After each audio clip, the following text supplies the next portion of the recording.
Bakka daawwattanitti nagaaf salaamaan rabbii karoonni irraa burqee simbira haadha qabusni jecha kabajamtoota daawwattoota keenya Oromiyaa Viijinirraa gabaasota guyyaa har'aan tanaa isin biraan geenya kan qophii tana dursuudhaan isin waliin turtii taasisoo Diinaa'ol Ahmadii irratti argamnu ammoo Oromiyaa Viijinii hanga xumuraatti nu hordofuu hin dagatinaa warreen haaraa taatan sabiskiraayib godhuu hin dagatinaa isiniin jenna guyyaan har'aan tanaa akkuma beekamu guyyaa jabaa guyyaa lammiileen Itoophiyaa hiree isaanii ofii isaaniitiin murteeffatanidha guyyaa filannoo marsaan torbaffaan itti gaggeeffamtu jechuudha guyyaa kana keessa taateewwan dinqisiisoo adda addaa ta'ee naannolee filannoon itti hin adeemsifamin illee ni jiranii iddoowwan gartee filannoo irratti rakkoon nageenyaa uumamtee lubbuun namaa dabarte illee ni jirti gabaasa kana hunda walitti qabnee bakka takkatti kan isin biraan geenyu ta'a hanga xumuraatti nu hordofuu hin dagatinaadha hirmaannaa muummichi ministeeraa filannoo guyyaa har'aan tanaa tan marsaa torbaffaa Itoophiyaa filate irratti iddoo dhaloota isaa godina Jimmaa Bashaashaatti argamuudhaan filate irratti wanta kaalama haa kaasnu muummichi ministeeraa Dr. Abiy Ahmed guyyaa har'aan tanaa iddoo dhaloota isaa magaalaa Bashaashaatti argamuudhaan filannoo taasiseeti jira sagalee isaa kenneeti jira achirratti ammoo waan dubbate qaba. Hawaasni bal'aa biyya keenyaa qophaa'ina sirna uummachuuf sirna ijaarrachuuf qabu bifa adda addaatiin mul'isaa tureera. Inni har'aa immoo adda. Diinonni keenya hin baatanuu hin galtanuu filachuu hin dandeessanu sirna uummachuu hin dandeessanu jedhanii tattaaffii guddaa gochaa turanii uummanni kana hunda didee ganamaan ba'ee bakka hundatti jechuudha dhaabbatee filannoo akkaataatti adeemsisaa jiru. Qophii uummanni keenya sirna ofii tumachuu uummachuu sirna ofii dhaabbachuuf qabu gaafa ani argu kan filatu caalaa warra filatamuuf ni yaadda. Uummanni kun gootummaadhaan kana godheera warri filame maal godhaaf kan jedhu baay'ee na yaaddeessa. Haa ta'uutii uummanni keenya galeefii jira waan barbaadu hin beeka maaliif akka godhus hin beeka sirni nu barbaachisa ijaaramuu nu barbaachisa ol diinaa sobadha diinni olaa kan oolu nu qooduu fi sirna nurraa dhabsiisuuf malee akka dubbatamu sanaa miti. Haa ta'uutii uummanni biyya kana kaabaa kibba lixaa bahaa waan ni gochaa jiru itti gaafatamummaa fi amanamummaa guddaa nurratti gataa waan jiruuf kanarraa kaanee maal goona kan jedhu egaa oollee bullee mari'annee kan arginu ta'a. Biyyi baay'ee bareeda Jimman ture kaleessaa farra baay'ee magariisa uummanni keenya socho'aa jira karaa nagaatiin bahee gala hojii baay'ee ilaaluu danda'een jira gammadeen jira. Hajabaannu hacimnu jalqabbiidha malee hojii baay'eetu nurraa eegama. Jalqabbii amma bareedaa jiru kan ammoo itti fufsiisuuf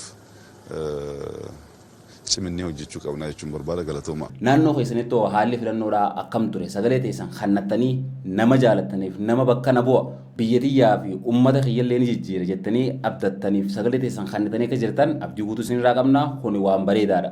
Gama biraatiin ammoo komishinummaan filannoo biyyaalessaatu naannolee tokko tokkotti rakkoon nageenyaa sababa uumamteef jecha akka filannoon addaan cittee jirtu isaanummaan gabaasaa jiranii jechuudha. Haalli filannoo baranaa kan kanaan dura turerra xiqqoo fooyyeensa qabaatus amalli gartee abbaan disu kuma jaansan xiqqoo gartee duubatti hafummaan gama jalaa jirtu san agarsiifamaatti jirti. Kaardii harkaan guuruu maal wanti jaamu kun waan gartee kanaan dura godhamaa ture bara wayyaanee keessa godhamaa ture san amma yoo deebi'u taate waan hedduu gartee dhage'uudhaaf illee hin tolle mee gabaasa guutuu keessattuu haala caffee Oromiyaa keessatti dorgomtoonni paartiilee adda addaa paartii ABO'tii fi KFO irraas ta'ee paartiiwwan biraarraa caffee Oromiyaa keessatti hirmaachuudhaaf qaadhimamtoota isaanii dhiyeessanii haalli filannoo isaanii maal fakkaata kan jiru bal'inaan waliin ilaallaa akkasuma iddoowwan gartee sababa rakkoo nageenyaa filannoo irratti uumamtee lubbuun namaatti dabarte irratti illee gabaasa guutuu qindeessaniitu jirra hanga xumuraatti daawwachuu hin dagatinaa isiniin jenna.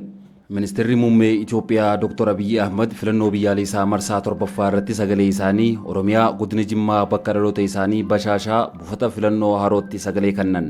Muummichi ministeeraa erga sagalee isaanii kennaniin booda hirmaannaa uummanni filannoo kana irratti agarsiisaa jiru akkaan dinqisiifachuu isaanii miidiyaaleen biyya keessaa gabaasaniiti jiru.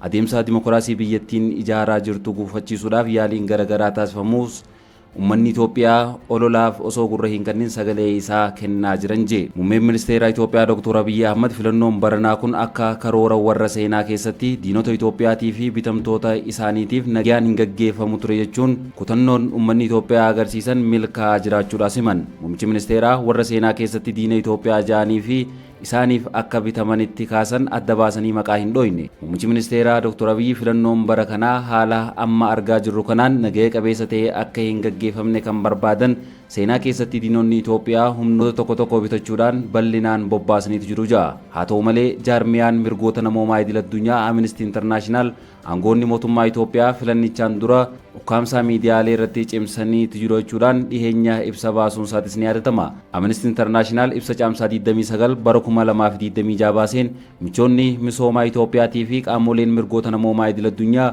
waa'ee tarkaanfii tarsiimaa waajee kanaa sagalee isaanii akka dhageessaniif waamicha dhiheesseet jira. Odeeffannoo gama biraatiin boordiin filannoo biyyaalessa Itoophiyaa miidiyaaleen boordichaan galmaanii filannoo gabaasaa turan naannolee muraasa keessatti hojii isaanii irraa akka ari'aman beeksise. Kaleessa dilbata gaazexeessitoota muraasa qophii filannoo hordofuudhaaf buufataalee filannootti yeroo socho'an hojjettoota filannootii fi humnoota nageenyaatiin dhorkamuu boordichi ibseet jira. Kutaa magaalaa Lidataa aanaa 7 keessatti namoonni taajjabdoota paartii badhaadhinaa bakka bu'uu isaanii ibsan lama ajajni qaama mootummaa olaanaa irraa hanga kennamutti jechuudhaan gaazexeessonni hojii isaanii akka hin hojjenne dhorkuun himameet jira.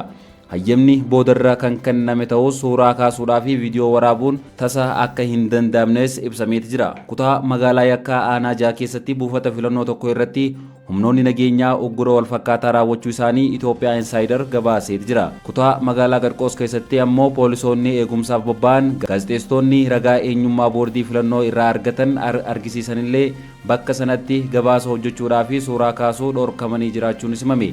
Itoophiyaa Insider kutaa magaalaa Lammii Kuraa keessatti rakkoo wal fakkaataan jiraachuudhaas beeksiseet jira. BBC dabalatee miidiyaaleen walabaa biroos filannoo kana biyya keessaa gabaasuudhaaf hayyama akka hin argannes ibsaniiti jiru. Boordiin filannoo miidiyaaleen naannolee adda addaa keessatti gabaasuudhaaf xalayaa qaama mootummaa dabalataa akka dhiheeffatan gaafatamuu isaanii eeruun gaazexeessitoota hojii isaanii irraa dhorkuun dogongora ta'uu ibseet jira. Boordiin filannoo kana gabaasuudhaaf miidiyaaleen 68 fi gaazexeessitoota 1815 hayyama kennuu isaa eereet jira. Odeeffannoo gama biraatiin Itoophiyaan filannoo waliigalaa 7ffaa waxabajjii 26 gaggeeffamuuf qophaa'aa jirtutti Oromiyaan bulchiinsi mootummaa naannoo biyyattii keessatti lafa guddoo qabuu fi shoora olaanaa qabu deebi'ee gara sirna siyaasaa paartii siyaasaa tokkoon buluu jalatti waan kufuuf jiru fakkaata jechuudhaan Addis Standard gabaase. Haalli Oromiyaa keessatti deemaa jiru kun bulchiinsa naannichaa qofa osoo hin taane adeemsa dimokiraasiitii fi federaalizimii Itoophiyaa gara fuulduraa irratti dhiibbaa guddaa qaba. Xiinxalli kun qaama gabaasa Addis Standard dhimmoota filannoo irratti xiyyeeffatu ta'ee jijjiirama dorgommii filannoo Oromiyaa kan bara 1995 kaasee jiru sakatta'a. Oromiyaan naannoo bal'oo fi bakka bu'oota uummataa filannoo irratti hirmaatu baay'ee qabu waan ta'eef bara dheeraadhaaf agarsiiftuu adeemsa sirna dimokiraasii Itoophiyaa taatee naannoo tajaajilaa turteedha. Adeemsa filannoo waggoota 30 dabran keessatti gaggeeffaman sakatta'uudhaan akka agarsiisutti amalli wal fakkaataa yeroo hunda mul'achuu Addis Standard xiinxala isaa kanaan ifoomse. Sochiin mormitoota Oromiyaa keessaa jalqaba irratti dorgommii irraa dhiibamuu, itti aansuuf yeroo gabaabaaf carraa dorgommii baname fayyadamuu, dhumarratti ammoo dhiibbaa dheeraaf saaxilamuu fi ammaan tana ammoo hirmaannaa daangeffamaa fi akka fakkeessuutti mul'atu keessa seeneeti jira ja'a. Adeemsi kun waa'ee hojiirra oolmaa sirna federaalizimii Itoophiyaa gaafii mirga ofiin of bulchuu uummanni Oromoo yeroo dheeraadhaaf gaafachaa jiruu fi filannoon Oromiyaa keessatti akka meeshaa dorgommii dimokiraasii tajaajiluu isaa itti uufamoo adeemsa sirnaa dorgommiin siyaasaa keessatti xiqqaachaa deemuu ta'aa jira kan jedhu irratti gaafii gadi fagoo nama kaasiisa ja'a. Oromiyaan dhuunfaan tartiiba siyaasaa Itoophiyaa keessatti bakka addaa qabdi. Naannichi bal'ina lafaatii fi baay'ina uummataatiin qofa osoo hin taane falmii waa'ee federaalizimii abbaa biyyummaa fi bakka bu'iinsa siyaasaa irratti godhamuufis wirtuu guddaadha. Erga heerri mootummaa bara 1995 hojii irra oolee sochiiwwan siyaasaa Oromoo keessattuu addi bilisummaa Oromootii fi boodaas Koongiresiin Federaalaa Oromoo hirmaannaa filannoo akka qaama qabsoo bal'aa mirga ofiin of bulchuu fi beekamtii siyaasaa argachuutti kaasanii dhiyeessan. Haa ta'u malee yeroo dhiyoo as siyaasni filannoo Oromiyaa keessatti yeroo hunda waraana hidhannoo qoqqoodama paartiilee hidhaa hooggantoota paartiilee siyaasaa morkattootatii fi cufama waajjiraalee siyaasaa gidduutti deemaa ture. Kunis deemsa hirmaannaa fi bu'aa filannoo irratti dhiibbaa mataa isaa qabaachaa dhufeeti jira. Gabaasni Addis Standard dhiyeessaa ture irra deebi'uudhaan akka agarsiisutti nageenya dhabuudhaa fi dhiibbaan siyaasaa haala dorgommii filannoo naannichaa bocaati jira jechuun hima. Adoolessa bara 2024 keessa paartiilee mormitootaa gurguddoo lamaan naannicha keessatti deeggartoota baay'ee qaban keessaa tokko kan ta'e Koongiresiin Federaalistii Oromoo rakkoon naannichaa kanaan dura ja'amee akka hin beekamneen caalaa hammaachuu isaa ibsee ture. Paartichi godinoota Oromiyaa 22 keessattuu waraanni deemaa jiraachuu, hidhaan buqqaatiin ajjeechaa fi manca'insi qabeenya uummataa mudachuu isaa hireet jira. Haalli akkasii hirmaannaan filannoo hiikaa qabu akka hin taasifamne sakaala jechuudhaan paartichi falmeeti ture.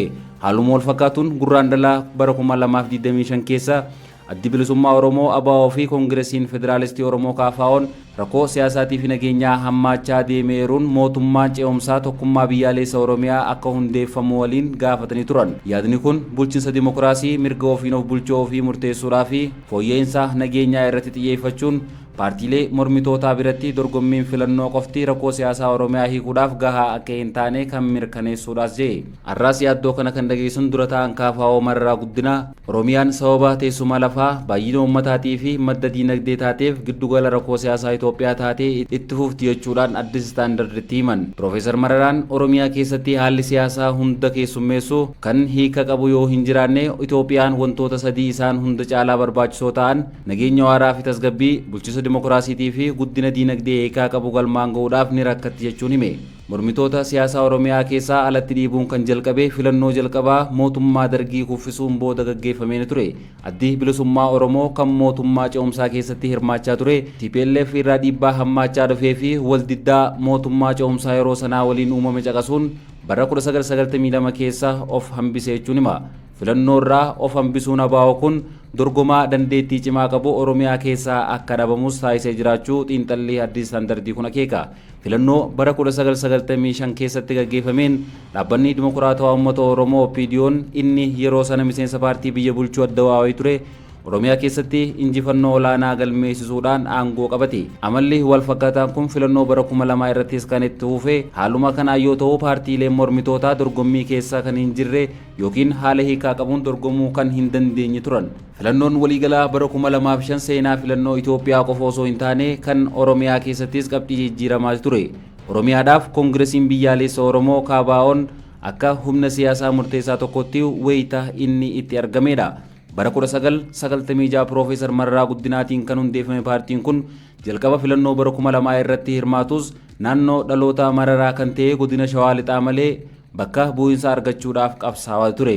Waggoota hedduuf paartichi naannoo siyaasaa dhiphoo ta'e keessatti socho'uun dhiibbaa siyaasaa geessisuu irraa daangeffamee ture. Haa ta'u malee filannoo waliigalaa bara 2005 sadarkaa siyaasaa paartichaa jijjiire. Koongiresiin Biyyaalessa Oromoo deeggarsa isaa bal'ifachuu fi Oromiyaa keessatti socho'uudhaaf fedhii mijjeeffachuun gurmii mormitoota gamtaa humnoota dimokiraasii Itoophiyaa jedhamuun beekamu keessatti makame. Gamtaa kanaanis paartichi mana marii federaalaa fi caffee Oromiyaa keessatti bakka bu'insa argate. Gamtichi mana marii bakka bu'oota uummataa keessatti teessoo 527 keessaa 42 akkasumas caffee Oromiyaa teessoo 537 keessaa teessoo 500 injifachuun erga sirni filannoo paartiilee baay'een jalqabamees injifannoo mormitootaa isa guddaa naannicha keessatti galmeeffamedha. Injifannoon kun jijjiirama bal'aa bara 2005 sana keessa haala siyaasaa Itoophiyaa keessatti mul'ate kan calaqqisiise ture. Paartiin siyaasaa biyya bulchaa ture adda waa'een mormitoonni keessattuu naannoo magaalaatti injifannoo guddaa galmeessuu isaanii amaneeti ture. Galgala guyyaa filannoo sanaa paartiin aangoo irra jiru magaalaa Finfinnee keessatti mo'amuu isaa kan addeesse yoo ta'u waliigala filannichaa garuu injifachuu isaa labse. Yeroon filannoo bara 2005 booda ture adeemsa siyaasaa Itoophiyaa bocuu irratti murteessaa ta'eeti argame. Paartiin aangoo irra jiru hawaasa mormitoota deeggaru jedhee amanuu irratti tarkaanfiiwwan adabbii fudhachuudha jalqabe. Tarkaanfiiwwan kun caasaalee deeggarsaa mormitootaa laaffisuu irratti gahee guddaan kan taphatan yoo ta'u kunis dhiphachuu jiddugala siyaasaa deemsa kanaan dhufeen filannoowwan Oromiyaa keessatti itti aananii dhufan irratti dhiibbaa uumuu jalqabe. Filannoo bara 2010 paartiin aangoo irra jiru adda waa'een teessoo mana marii federaalaa keessatti dhibbeentaa 99.6 injifachuu isaa ifatti labse. Oromiyaa keessatti dhaabbanni dimokiraatawaa uummata Oromoo OPDO'n teessoo mana marii naannichaa caffee 537 jiran guutumatti dhuunfate.